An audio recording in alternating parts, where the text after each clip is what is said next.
नमः शंभवाय च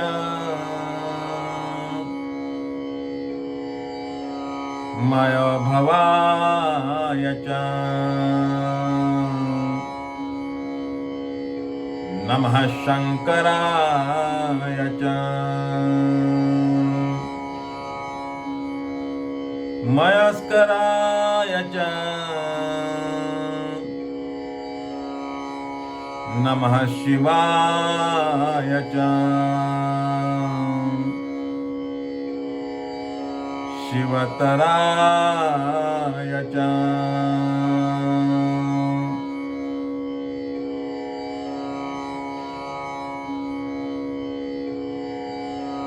परमात्मा शिव को इस वंदन के साथ हम अपनी आज की चर्चा का आरंभ करते हैं। 9वीं सदी की बात है।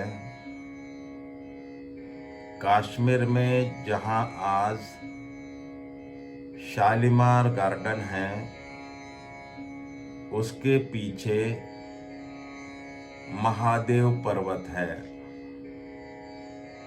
उस पर्वत के पास वसुगुप्त नाम के एक महान तपस्वी, एक शिव भक्त, एक सिद्ध पुरुष, एक आत्मवान व्यक्ति रहते थे। कथा है कि एक रात भगवान शिव उनके सपने में आए और आकर उन्हें दृष्टांत दे दिया। कहा कि वसुगुप्त, तुम महादेव पर्वत पर जाओ, वहां पर तुम्हें एक ऐसी गुफा मिलेगी। उस गुफा में एक ऐसी चट्टान मिलेगी। उस चट्टान पर बहुत ही संक्षेप में मैंने जीवन के सारे सत्य उजागर कर दिए हैं। बहुत ही संक्षेप में मैंने आध्यात्म के वचन लिखे हैं। तुम जाकर उन्हें अनावृत करो, उनका प्रसार करो, उनका प्रचार करो। दूसरे दिन सुबह कुछ लोगों को लेकर वसुगुप्त वहां पर पहुंचे। उन्हें वह गुफा मिली, जैसा वर्णन किया था वैसी चट्टान मिली। उसे पलटाया तो वह सूत्र भी मिल गए। उन सूत्रों को आज हम शिव सूत्रों के नाम से जानते हैं। 77 शिव सूत्र हैं। एक एक करके आने वाले दिनों में हम उनकी व्याख्या करेंगे, उन पर चर्चा करेंगे, उन्हें समझने का प्रयास करेंगे।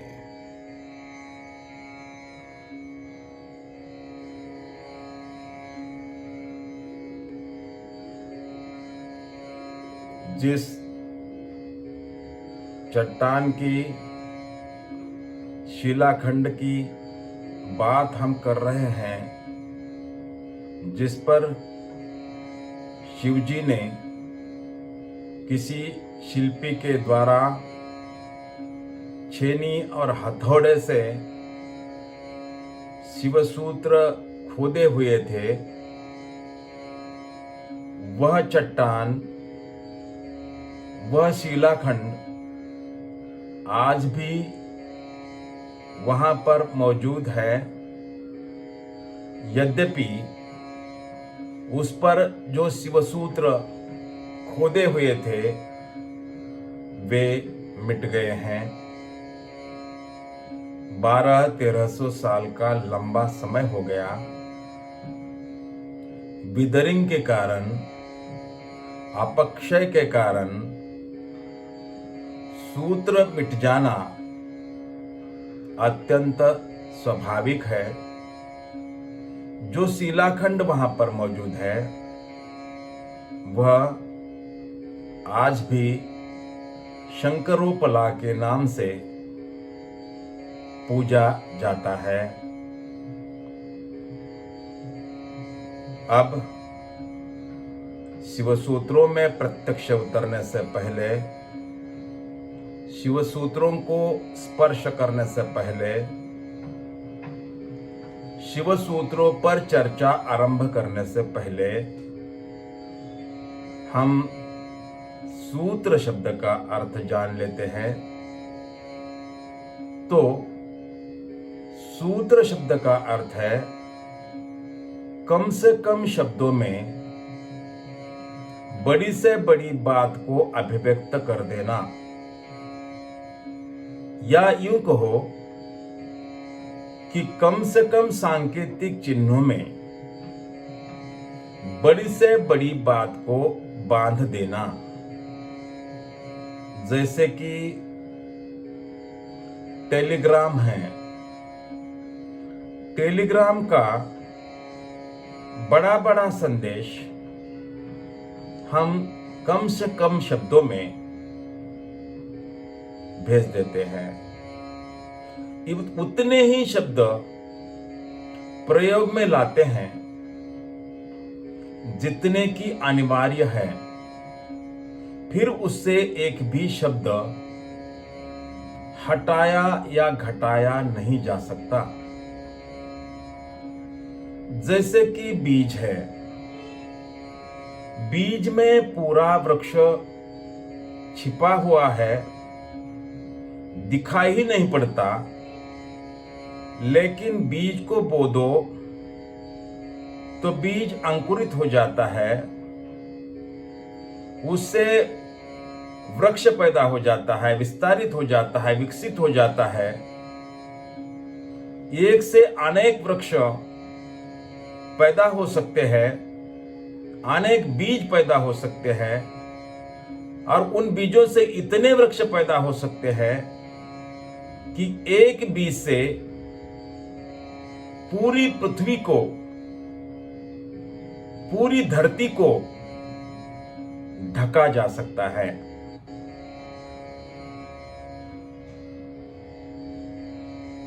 ये जो शिवसूत्र हैं, यह जो शास्त्र है, इसका आरंभ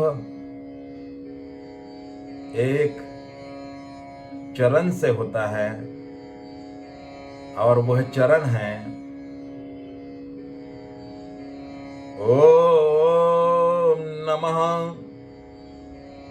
श्री शंभवे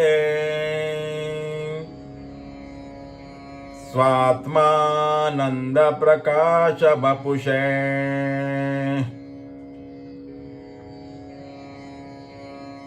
जो आनंद स्वरूप है, जो प्रकाश स्वरूप है, उसे यह वंदन है। निरंजनो निराकरो एको देवो महेश्वर। जो निरंजन है, निराकार है, सर्वव्याप्त है, उस ब्रह्म को, उस शिव को यह वंदन है, नमन है।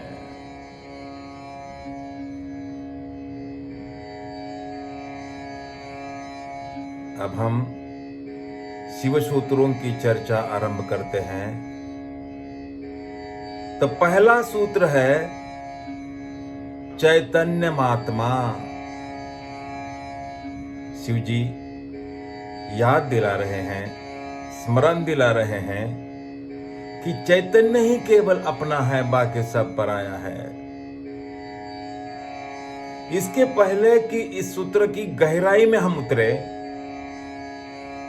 हमें यह जान लेना जरूरी है कि चैतन्य क्या है, आत्मा क्या है। तो चैतन्य का अर्थ है जीव, प्राण, परमात्मा, प्रकृति, सचेत, चेतना युक्त चेतन तत्व। और आत्मा का अर्थ है जो अपना है, जो अपना था और अपना ही रहेगा, जिसे हमने कभी खोया नहीं, जिसे हम कभी खो नहीं सकते। मृत्यु इसकी कसौटी है। मृत्यु के बाद भी हमसे जो अलग नहीं हो सकता, आप वो आत्मा, वो अपना।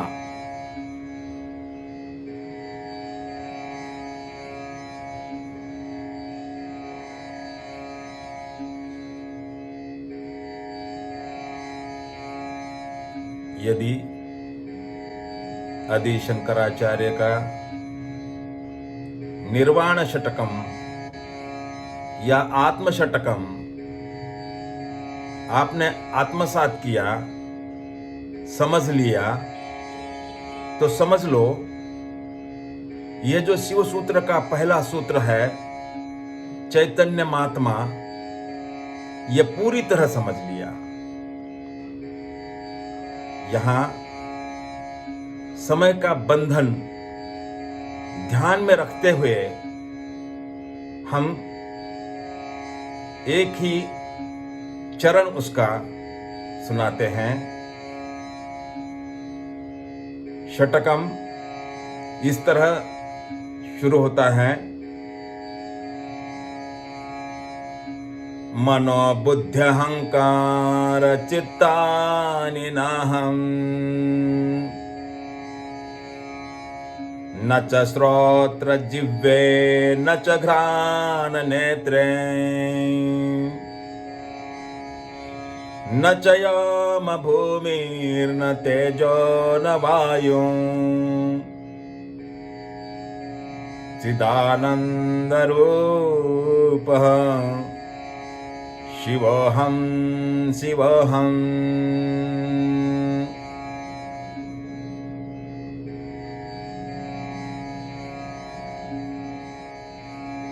छह चरणों के इस निर्माण षटक का यह पहला चरण हुआ। इस निर्वाण षटक में आदि शंकराचार्य यह घोषणा कर रहे हैं कि मैं मन नहीं हूं, बुद्धि नहीं हूं, अहंकार नहीं हूं, कान नहीं हूं, नेत्र नहीं हूं, नासिका नहीं हूं, मैं आकाश नहीं हूं, मैं धरती नहीं हूं, मैं अग्नि नहीं हूं, मैं वायु नहीं हूं, मैं शुद्ध चैतन्य हूं, आनंद स्वरूप हूं, मैं शिव हूं, मैं प्राण नहीं हूं, पंचपायु नहीं हूं, सप्त धातु नहीं हूं, पांच कोश नहीं हूं, वाणी नहीं हूं, हाथ नहीं हूं, पैर नहीं हूं, क्योंकि मैं शुद्ध चैतन्य हूं, आनंद स्वरूप हूं, मैं शिव हूं। न मुझे किसी से घृणा है, न लगाव है, न मोह है, न ईर्ष्या है, न अभिमान है। मैं धर्म से परे हूं, कर्म से परे हूं, मोक्ष से भी परे हूं, क्योंकि मैं शुद्ध चैतन्य हूं, आनंद स्वरूप हूं, मैं शिव हूं। ना पुण्य और पाप मुझे छू सकते हैं, न मुझे सुख और दुख छू सकते हैं। मैं मंत्र नहीं हूं, मैं तीर्थ नहीं हूं, मैं ज्ञान नहीं हूं, मैं भोगने की वस्तु नहीं हूं, मैं भोगता भी नहीं हूं, क्योंकि मैं शुद्ध चैतन्य हूं, आनंद स्वरूप हूं, मैं शिव हूं। मुझे मृत्यु का डर नहीं है, मुझ में कोई जाति भेद नहीं है, न मेरा कोई पिता है, न मेरी कोई माता है, न मेरा जन्म है, न मेरी मृत्यु है, न मेरा कोई मित्र है, न मेरा कोई गुरु है, न मेरा कोई शिष्य है, क्योंकि मैं शुद्ध चैतन्य हूं, आनंद स्वरूप हूं, मैं शिव हूं। मैं निर्विकल्प हूं, मैं निराकार हूं, मैं सर्वव्याप्त हूं, मैं न असक्त हूं और न मैं मुक्त हूं, क्योंकि मैं शुद्ध चैतन्य हूं, आनंद स्वरूप हूं, मैं शिव हूं। यहां शिव का अर्थ ब्रह्म है, यहां शिव का अर्थ चैतन्य महात्मा है।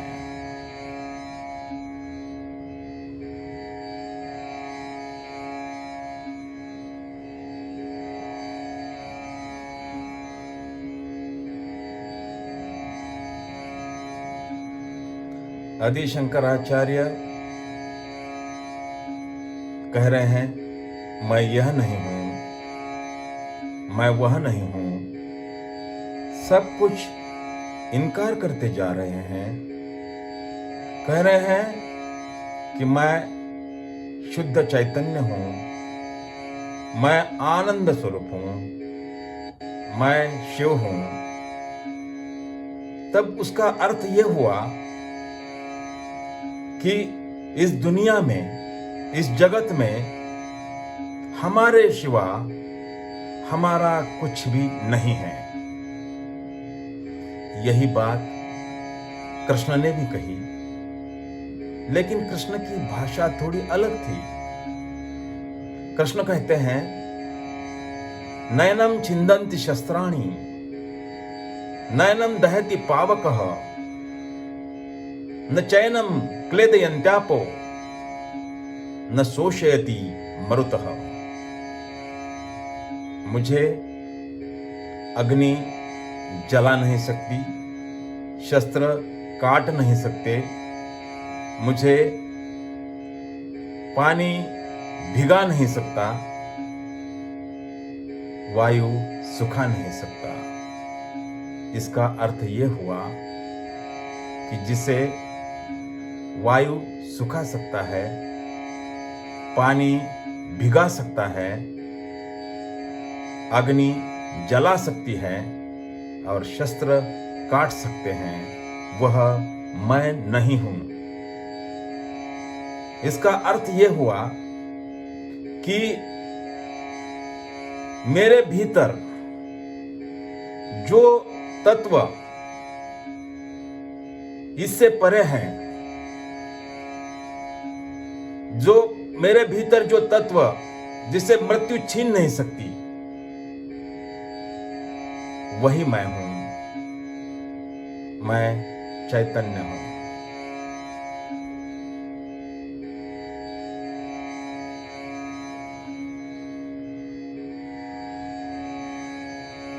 कृष्ण जब अर्जुन को यह कह रहे हैं कि सर्वधर्मान परित्यज्य मामेकं शरणं व्रज, तब भी उनका अर्थ यह नहीं है कि तू अमुक धर्म का परित्याग कर कि तमुक धर्म का परित्याग कर। नहीं, कृष्ण का कहना यह इतना ही है कि तू बाहर के सारे रास्ते बंद कर दे। तू जो समझ बैठा है कि यह मेरा है वह मेरा है, इसे छोड़ दे और अब तू अपने स्वभाव में उतर।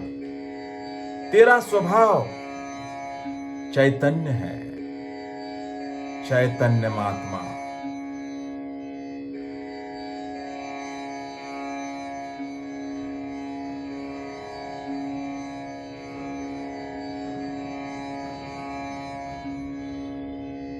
उपनिषद में 4 महावाक्य हैं। पहला तत्वमसि। यह जो तत्व शब्द है उसका अर्थ है चैतन्य। चैतन्य है, अस्तित्व है, ऊर्जा है, परमात्मा है। दूसरा महावाक्य है त्वम तदसि। तू भी उसी चैतन्य से बना है। तीसरा महावाक्य है त्वम ब्रह्मासि। तू ब्रह्म है, तू परमात्मा है, तू शिव है। और चौथा है अहम ब्रह्मास्मि। मैं भी ब्रह्म हूं, मैं भी उसी चैतन्य से बना हूं, मैं भी उसी चैतन्य का हिस्सा हूं, मैं अलग थलग नहीं हूं। सर्वम खल्विदम ब्रह्मम। यहां जो कुछ भी है उसी चैतन्य का विस्तार है।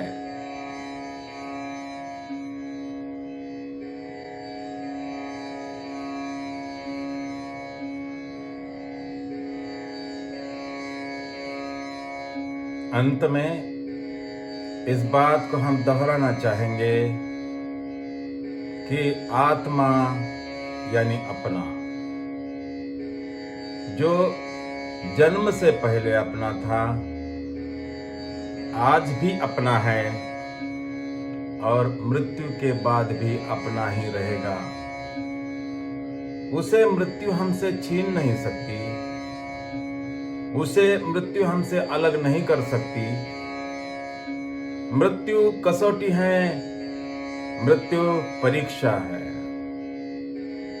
शरीर में एक ऐसा तत्व है जिसका न कोई जन्म है न कोई मृत्यु है। वह कभी शरीर धारण करता है और कभी अशरीरी रहता है। तत्व तो अदृश्य है, लेकिन उसके निकल जाते ही शरीर सड़ने लगता है, गलने लगता है, विघटित होने लगता है। उसे कुछ लोग जीवात्मा के नाम से जानते हैं, कुछ लोग प्राण के नाम से जानते हैं। चाहे जीवात्मा कहो कि प्राण कहो, वही हमारे भीतर का चैतन्य है। अपने भीतर की चेतना यानी चैतन्य, समष्टि के भीतर की, पूरे ब्रह्मांड के भीतर की निर्विकल्प, निराकार, सर्वव्याप्त चेतना यानी ब्रह्म चैतन्य, उसी को हम परमात्मा के नाम से जानते हैं, उसी को हम शिव के नाम से जानते हैं। हमारी चेतना उस ब्रह्म चैतन्य का अविभाज्य हिस्सा है। हमारा चैतन्य, हमारी चेतना उस ब्रह्म चैतन्य के साथ एक रूप है। उस दृष्टि से हम भी सर्वव्याप्त हो जाते हैं। इसलिए यह कहा जाता है कि स्वयं को जान लेने से सब कुछ जाना जाता है, फिर जानने के लिए पीछे कुछ भी नहीं बचता। अपने भीतर के चैतन्य का बोध यानी आत्म साक्षात्कार यानी ज्ञान प्राप्ति यानी आत्मानुभव यानी जागरण, इस चैतन्य तक, आत्म साक्षात्कार तक, ब्रह्म बोध तक पहुंचने का मार्ग, पहुंचने की विधि है ये शिवसूत्र। इसके पहले कि हम इस चर्चा को विराम दे, इस शास्त्र के प्रथम चरण को याद करते हैं, स्मरण करते हैं। ओम नमः श्री शंभवे स्वात्मानंद प्रकाश वपुषे